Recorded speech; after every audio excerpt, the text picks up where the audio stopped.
Hello everyone. तो कैसे हो आप सब। इंडिया एज 20 हम लोगों ने स्टार्ट किया था, जिसमें हम लोगों ने कवर किया था बेसिक एपीएस। अब हम देखेंगे डायल्यूटिव ईपीएस। बेसिक ईपीएस में हम लोगों ने बहुत सारी चीज़ें देखी, जैसे कि अर्निंग्स वहाँ पे कैसे कैलकुलेट करना है, weighted average number of equity shares हम वहाँ पे कैसे कैलकुलेट करेंगे। देन वहाँ पे हम लोगों ने बोनस का इम्पैक्ट देखा, राइट इशू का इम्पैक्ट देखा। बोनस के इम्पैक्ट में हम लोगों ने देखा कि कैसे नंबर ऑफ शेयर्स फ्री में इशू होने की वजह से डिनोमिनेटर बढ़ जाता है। Without getting any consideration, we are considering that bonus element, that bonus issue from the earliest of the reporting period. then हम लोग ने राइट इशू में भी देखा, जिसका पैसा आ रहा है उसको तो हम लोग पूरा पीरियड के लिए कंसिडर करते हैं, बट वो जो पर्टिकुलर बोनस एलिमेंट जो हम कैलकुलेट करते हैं theoretical x right price calculate करके, देन एडजस्टमेंट फैक्टर निकाल के, एंड देन पर्टिकुलर वो बोनस एलिमेंट निकाल के हम उसको भी जो है earliest from the reporting period consider करके बेसिक ईपीएस वहाँ पे भी हम निकालते हैं। अब डायलेटिव ईपीएस की बात करेंगे।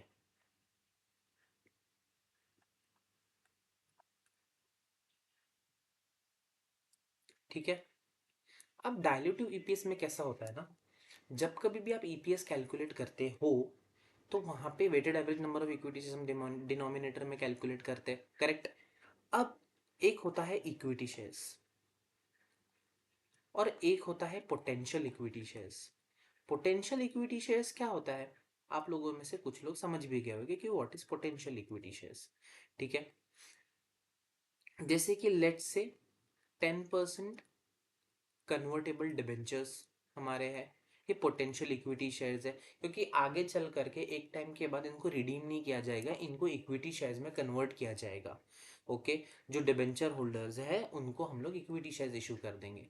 हो सकता है 10% कन्वर्टेबल हमारे पास प्रेफरेंस शेयर्स हो, जो आगे चल करके ये इक्विटी शेयर्स में कन्वर्ट हो जाएंगे।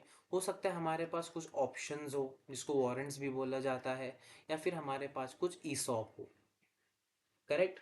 एम्प्लॉयज को जो हम स्टॉक शेयर्स ऑप्शंस में, एम्प्लॉयज को जो हम शेयर्स ऑफर करते हैं अपॉन मीटिंग सम क्राइटेरियाज, या फिर हमारे पास ऑप्शंस हो आगे चल करके, इसको भी देखते हैं।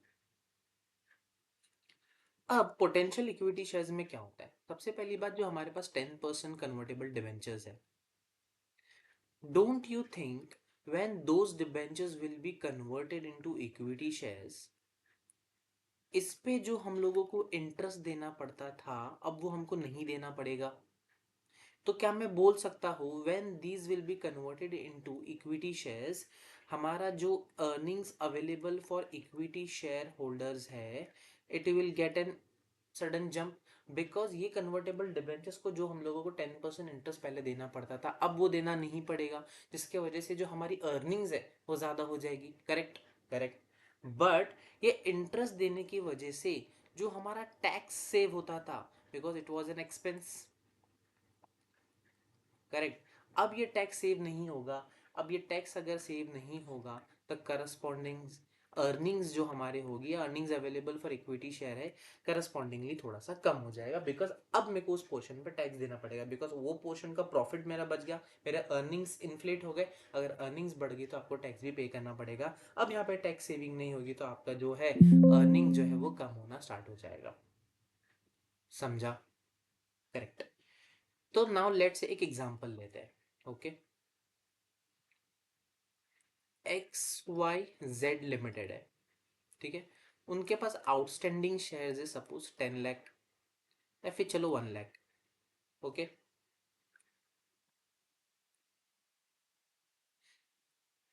देन उसके बाद उनका net profit for the year है 10 लाख। उनके पास 10% कन्वर्टेबल डिवेंचर्स है,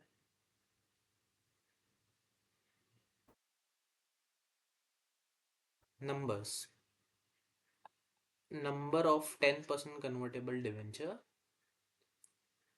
सपोज 10,000। ओके। नाउ इनका जो कन्वर्जन रेशियो है 10% कन्वर्टेबल डिबेंचर्स का potential equity share, let's say इनका रेशियो है, एक सेकंड,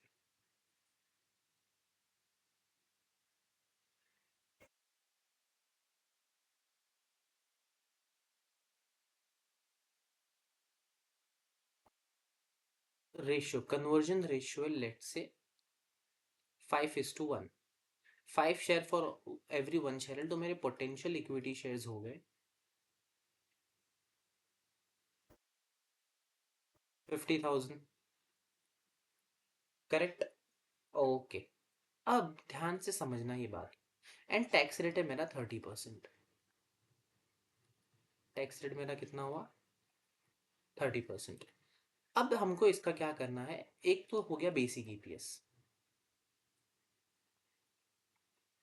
बेसिक ईपीएस तो बहुत सिंपल है, वो सीधा सीधा बात करता है net profit is 10 lakh, outstanding equity share is 1 lakh, तो निकल के आता है 10 रुपीज ईपीएस मेरा हो गया बेसिक।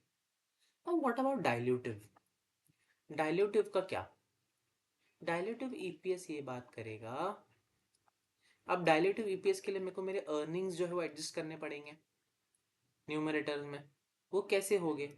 आपका जो भी earnings available for equity share holder है प्लस आपका जो इंटरेस्ट, अब मैं इसमें क्या कर दूंगा, एड बैक कर दूंगा। क्यों? क्योंकि वो हमें को देना नहीं पड़ेगा, माइनस टैक्स।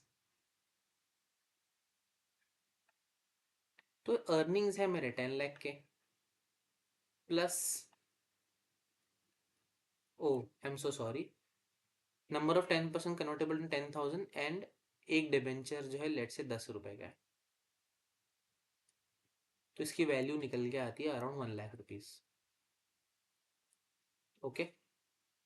तो जो मेरे को 1 लाख के ऊपर पहले 10% देना पड़ता था वो अब नहीं देना पड़ेगा। 10,000 तो मेरा अर्निंग जो है इससे इंक्रीज हो जाएगा। बट अब इस 10,000 पे मेरा टैक्स भी सेव नहीं होने वाला है 30%, विच इज 3,000, वो इसमें से मैं माइनस कर दूंगा। Other way around you can also calculate it like this, interest into 1 - tax which is 70%। 10,000 का 70%, 7,000 आप क्या कर दोगे, सीधा सीधा ऐड कर दोगे। Now your answer will be 10,07,000। Correct, ये आपका हो गया न्यूमरेटर। करेक्ट। अब आपको वेन्स आपको निकालना है।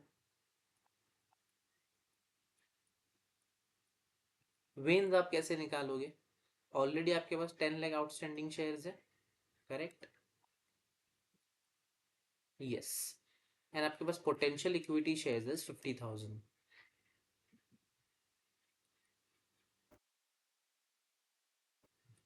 This will give you 10.5 lakh। Correct. Correct. अब डायल्यूटेड ईपीएस कितना? 10,07,000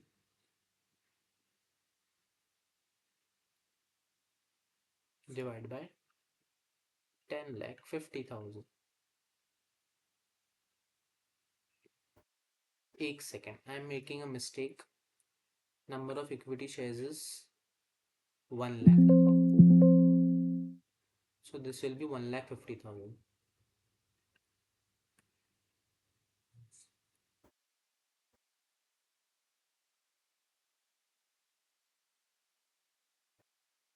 Okay, let's calculate this।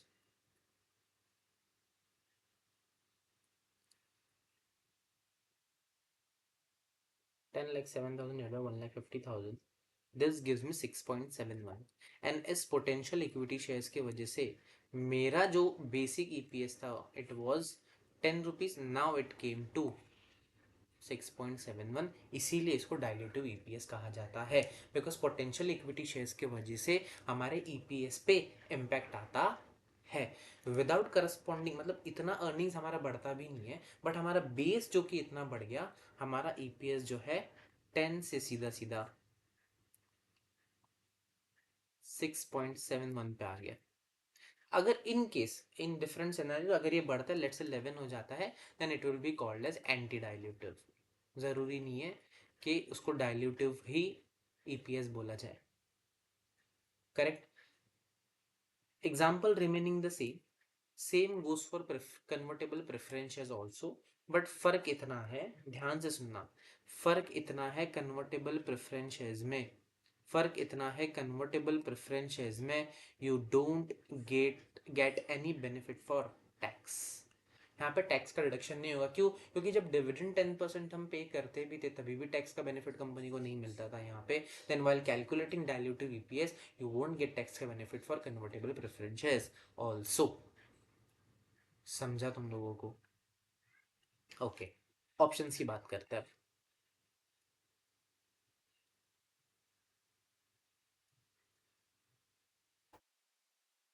Water, सबसे पहली बात तो ऑप्शन या वारंट ये है क्या? सबसे पहले तो ऑप्शंस की बात करेंगे। What are options? ये कंपनी आपको चांस देती है to buy the shares at a future date and at a specified rate। ये ऑप्शन आपके पास आज नहीं है, ये आगे चल करके होगा आपके पास। एंड ये जो जनरली जो रेट होता है वो भी क्या होता है? डिस्काउंटेड रेट होता है। तो क्या ये राइट इशू जैसा है क्या? नहीं, बहुत फर्क है। राइट इशू तो हो चुका है। ऑप्शंस 3 से 4 साल की आगे आने वाली डेट है जो कंपनी अपने शेयर होल्डर्स को, स्पेसिफिक पर्सन को ऑप्शन देती है। You can buy the shares of my company at a future date at a specific rate which is generally a discounted rate. This is nothing but options. Okay, then options का और डायल्यूटिव EPS का क्या लेना देना? Options का और डायल्यूटिव EPS का लेना देना है बिकॉज, चलो एग्जांपल से समझते हैं। सी,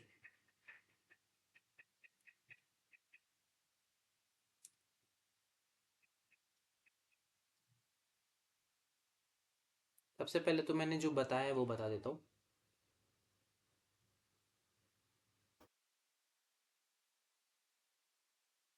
सी, net profit for the current year 1 crore, number of outstanding equity shares 50 lakh, basic EPS 2 already दे दिया, 1 crore divide by 50 lakh, number of 12% convertible debentures of ₹100 each, 1 lakh, ये नंबर है। 1 लाख डिबेंचर्स है। Each debenture is convertible into 10 equity shares, मतलब ये 10 lakh potential equity shares में convert होने वाला है। इंटरेस्ट एक्सपेंस अगर ये नहीं बोलता तो भी हमको पता चल जाता, 12 लाख है। क्यों? क्योंकि 12% convertible debentures, 1 lakh multiply by 100 gives me 1 crore, 1 crore का 12% will be 12 lakh. Tax relating to interest expense 12 lakh का 30% 3,60,000। कोई रॉकेट साइंस इसमें नहीं। अब इसमें डायल्यूटिव यूपीएस से निकालेगा। एडजस्टेड नेट प्रॉफिट 1 करोड़ का नेट प्रॉफिट, 12 लाख का इंटरेस्ट जो पहले देना पड़ता था अब नहीं देना पड़ेगा, और 3,60,000 का टैक्स जो पहले बचता था अब नहीं बचेगा। So your adjusted net profit for diluted EPS will be 1,08,40,000। Number of equity shares resulting from conversion of debentures 10 lakh shares.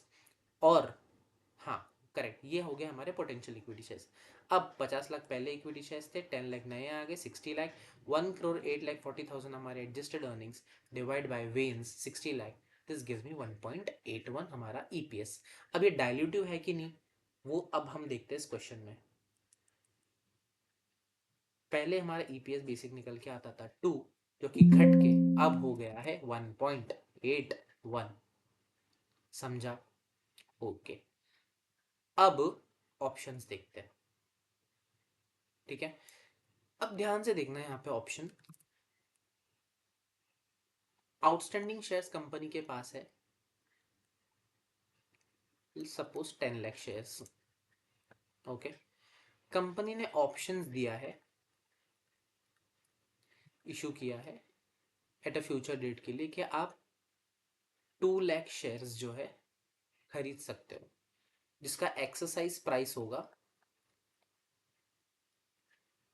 Let's say 15 rupees. And already fair market value हमारे शेयर का चल रहा है 20। क्या चल रहा है हमारा fair market value price shares का? 20 रुपीज। समझा तुम लोगों को इतना? ओके, अर्निंग्स हमारे कंपनी के फिलहाल है 60 lakh, suppose 60 lakh. Now you have to compute basic EPS. Basic EPS तो फंडा तो एकदम सिंपल है कि 60 लाख अर्निंग्स है, आउटस्टैंडिंग शेयर्स ऑलरेडी 10 लाख है, सो मेरा बेसिक ईपीएस निकल के आता है ₹6। But what about dilutive? अब ध्यान से सुनो मेरी बात। ऑप्शंस का, वारंट्स का, इसॉप का जो है अर्निंग्स पे कोई इम्पैक्ट जो है वो आता ही नहीं है। क्यों? क्योंकि इशू ही भी इशू, पहली बात तो इशू नहीं हुए, फ्यूचर डेट पे इशू होने वाले हैं। करेक्ट। वेन्स पे इम्पैक्ट जरूर आएगा इनका, वेन्स पे इम्पैक्ट जरूर आएगा इनका, because those are potential equity shares. वेन्स का इम्पैक्ट आएगा। करेक्ट। बट वेन्स का इम्पैक्ट जो आएगा, इसके इससे डायल्यूजन तो होना ही होना है, बट वेन्स पे इम्पैक्ट भी कैसे आएगा इनका, अब वो ध्यान से देखना।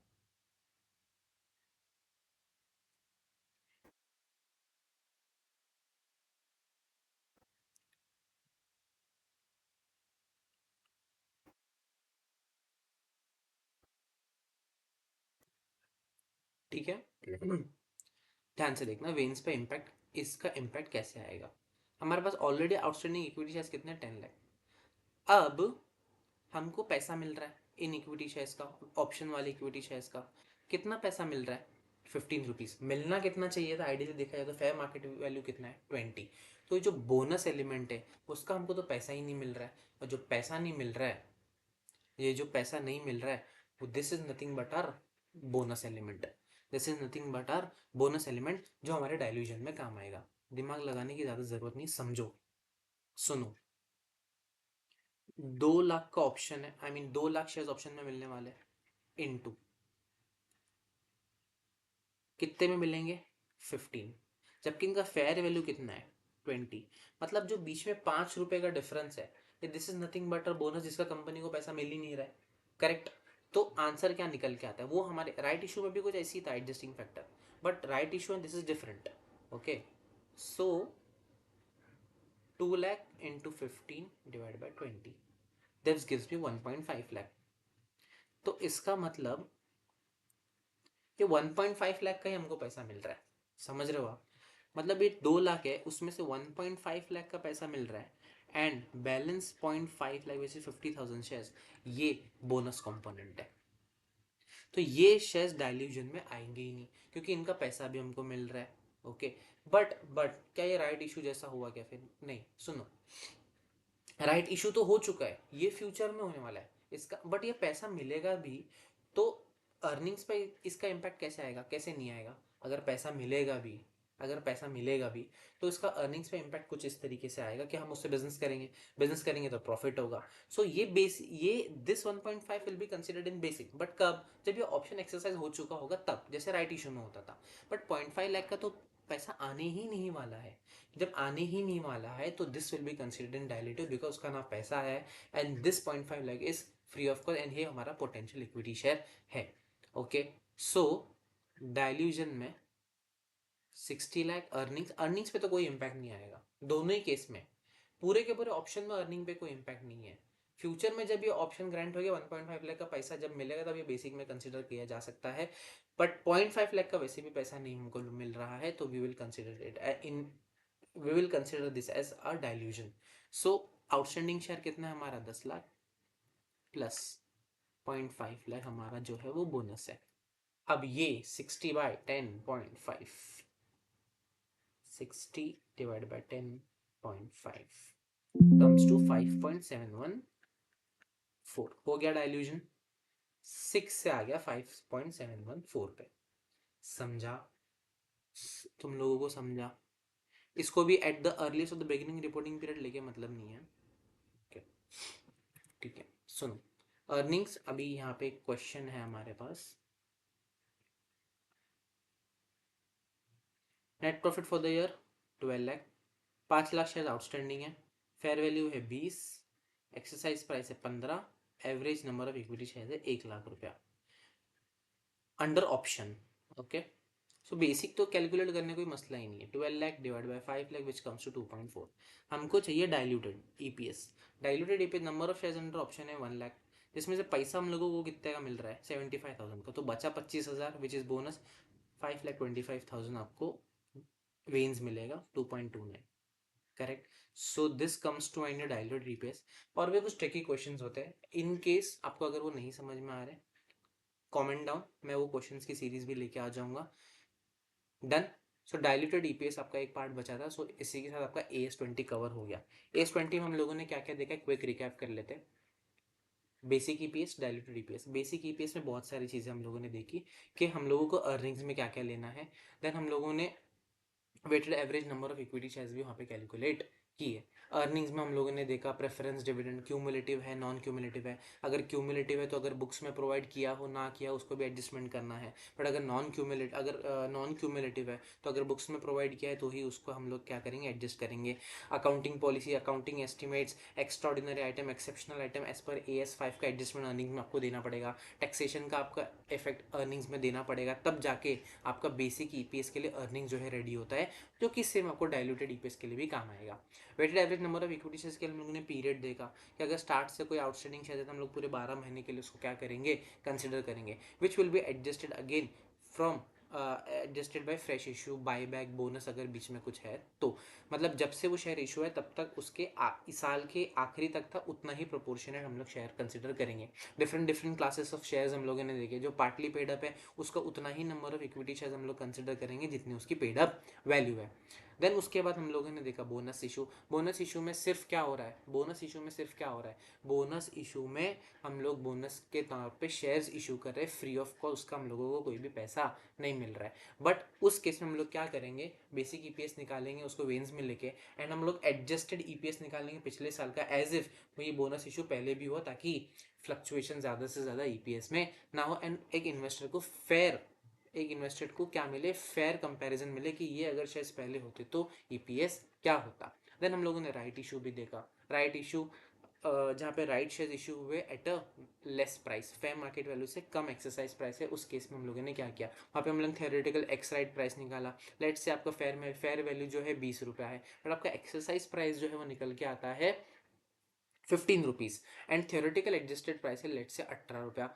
ठीक है, तो एक्स राइट प्राइस हम लोगों को मिल गया, फेयर मार्केट वैल्यू हमारे पास ऑलरेडी है। हम लोग वो एडजस्टिंग फैक्टर निकालते हैं। एडजस्टिंग फैक्टर निकालने से हम लोगों को पता चलता है कि भाई नंबर ऑफ जो राइट इशू हुआ है उसमें से कितने का पैसा मिला है, कितने का वो जो है बोनस एलिमेंट है। जो बोनस एलिमेंट है वो पूरे साल भर के लिए कंसिडर करेंगे इंक्लूडिंग प्रीवियस ईयर के लिए, पर जिसका पैसा मिला है वो जब से राइट इशू है टिल द ईयर एंड हम लोग उसको तब तक का कंसिडर करेंगे। एंड डायल्यूटिव ईपीएस में हम लोगों ने पोटेंशियल इक्विटी शेयर्स देखे, 12% debentures, I mean potential convertible debentures, potential convertible preferences, जहाँ पे टैक्स का इफेक्ट नहीं आता है। ऑप्शन, वारंट और रिसॉप भी हम लोगों ने जो है वो देख लिया है।